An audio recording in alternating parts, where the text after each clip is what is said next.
After the end of World War II, the world was split into two, East and West. This marked the beginning of the era called the Cold War.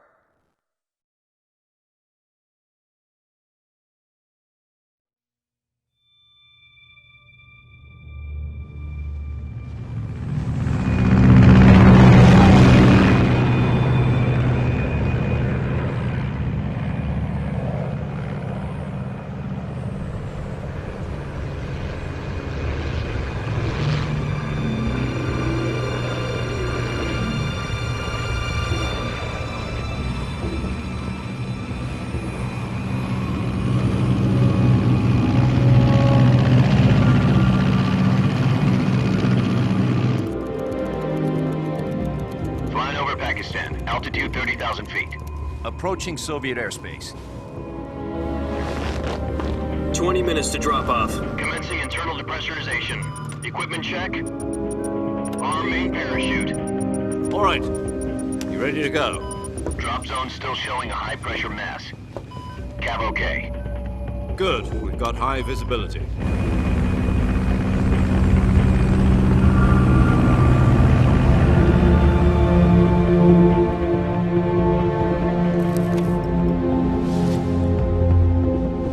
Put out that cigar. Connecting oxygen hose to interior connector. Put on your mask.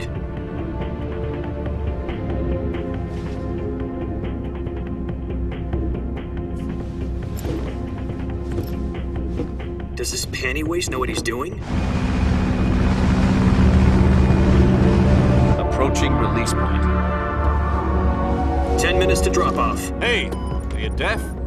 He said put out the cigar and put on your mask.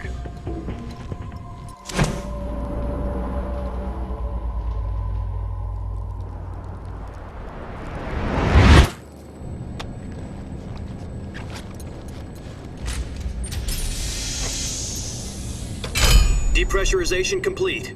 Checking oxygen supply. 6 minutes to drop off. Opening rear hatch.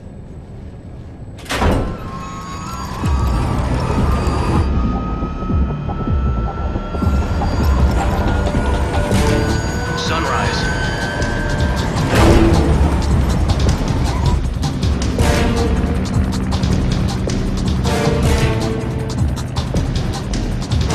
External temperature minus 46 degrees Celsius.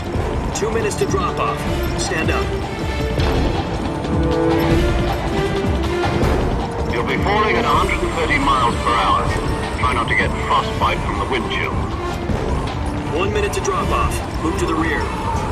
Activate bailout model. This is one for the history books. The world's first halo jump.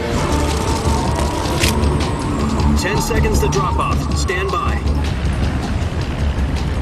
Status okay. All green. Prepare for drop-off. Countdown. 5, 4, 3, 2, 1. Spread your wings And fly. God be with you.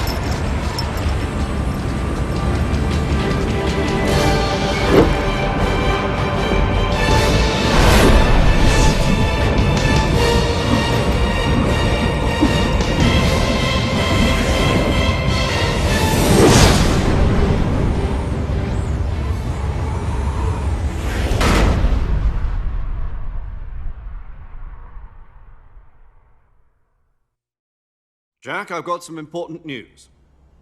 The head of the CIA has finally given us the green light for the virtuous mission. Virtual mission? No, the virtuous mission. The future of our Fox unit depends on it. If it succeeds, we'll be officially organized into a unit. Virtuous mission? Sounds like some kind of initiation ritual. You know, don't get cocky. This isn't a training op. Right. So what exactly is this wonderful mission? Well, about 2 years ago, a certain Soviet scientist requested asylum in the West through one of our moles. His name is Nikolai Stepanovich Sokolov. He's head of the OKB 754 Design Bureau, one of the Soviets' top-secret weapon research facilities, and the East's foremost expert on weapons development.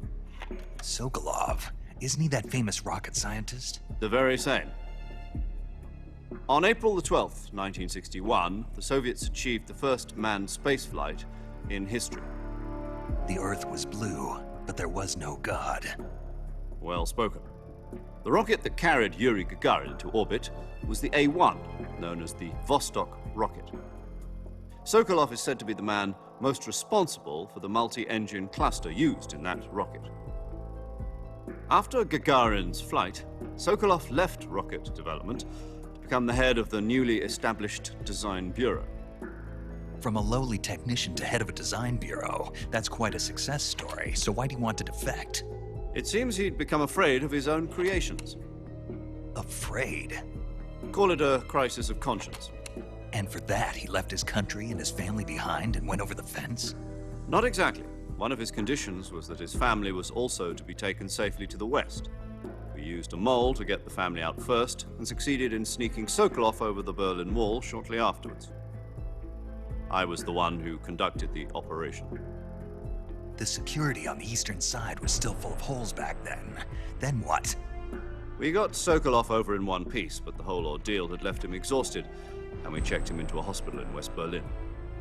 It took him 2 weeks and more than 600 miles to get from the research facility in the Soviet Union to Berlin.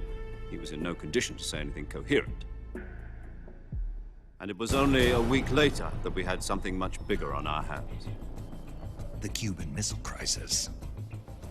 October the 16th, 1962, President Kennedy received word that the Soviets were in the process of deploying intermediate-range ballistic missiles in Cuba. The President demanded that the Soviets dismantle and remove the missiles. At the same time, he announced a naval blockade to prevent further missile shipments from reaching Cuba. But the Soviets didn't back down, instead placing their armed forces on secondary alert. Soviet transport ships carrying missiles continued on course towards Cuba. US and Soviet forces went on alert for an all-out nuclear war. Frantic negotiations were conducted through the UN's Emergency Security Council and unofficial channels to end the hair-trigger standoff. Finally, on October the 28th, the Soviet Union agreed to remove its missiles from Cuba. And so the world avoided a nuclear holocaust. But in order to get the Soviets to pull their missiles out, we had to make a deal. You mean the one where the US agreed to remove its IRBMs from Turkey? No. The Jupiter IRBMs deployed in Turkey were obsolete, and we were going to get rid of them anyway.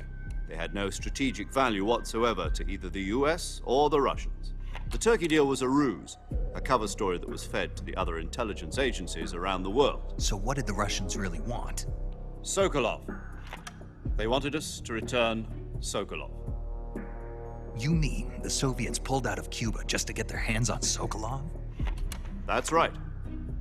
What the hell was he working on? At the time, we had no idea. We were running out of time. It was either give up Sokolov or risk full-scale nuclear war. In the end, we had no choice.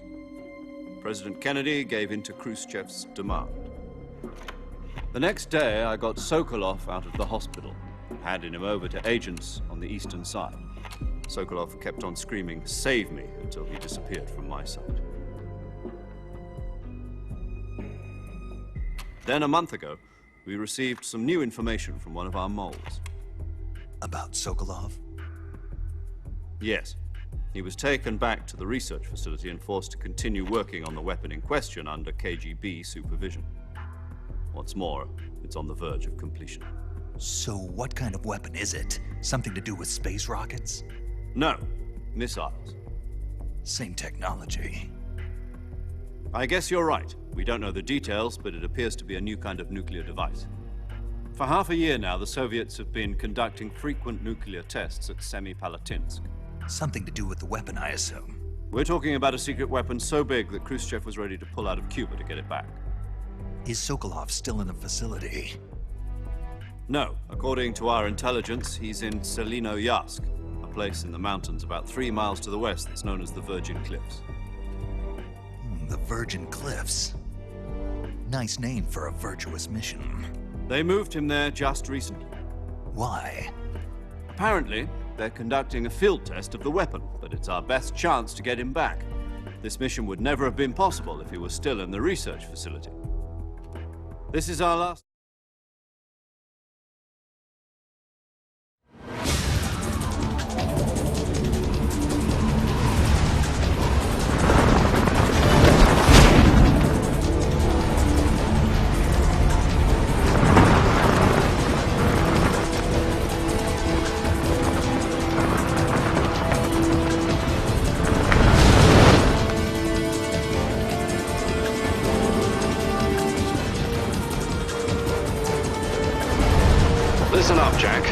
mission is to infiltrate Selino-Yask in the Soviet mountains, ensure the safety of Sokolov, and bring him back to the West.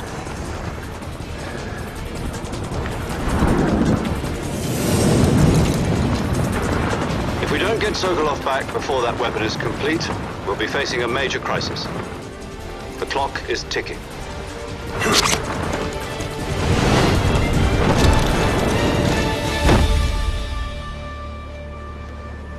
Once we've confirmed the rescue of Sokolov, stand by at the recovery point. A recovery balloon will be dropped at that point. Helium will be pumped into the balloon to inflate it. The process takes about 20 minutes. Once it's complete, the gunship's arm will latch onto the balloon and pull it up. The Fulton surface-to-air recovery system. I'm familiar with the theory. Take it easy. It's been combat-proven. Do you think Sokolov is up to it? The shock will be less than during a parachute jump, and the arm can handle up to 500 pounds. So you're planning on going over the border in a single combat Talon? She's equipped with two 6-barrel 20mm Vulcan cannons, as well as two 40mm machine guns. Sounds like she could hold her own against a battalion of tanks. Even with the fuel in the reserve tank, we're facing a 4-hour time limit. If all goes well, it shouldn't take more than a few hours. Home in time for dinner.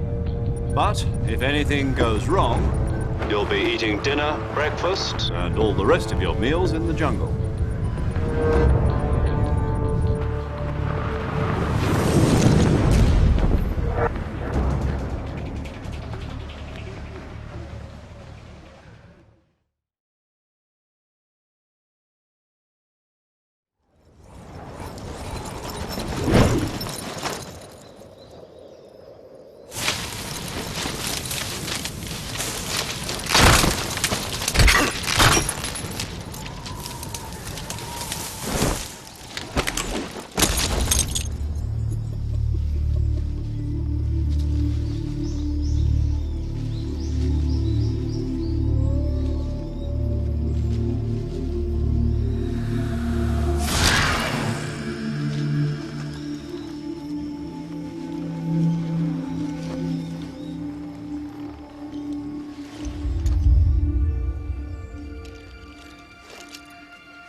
Do you copy?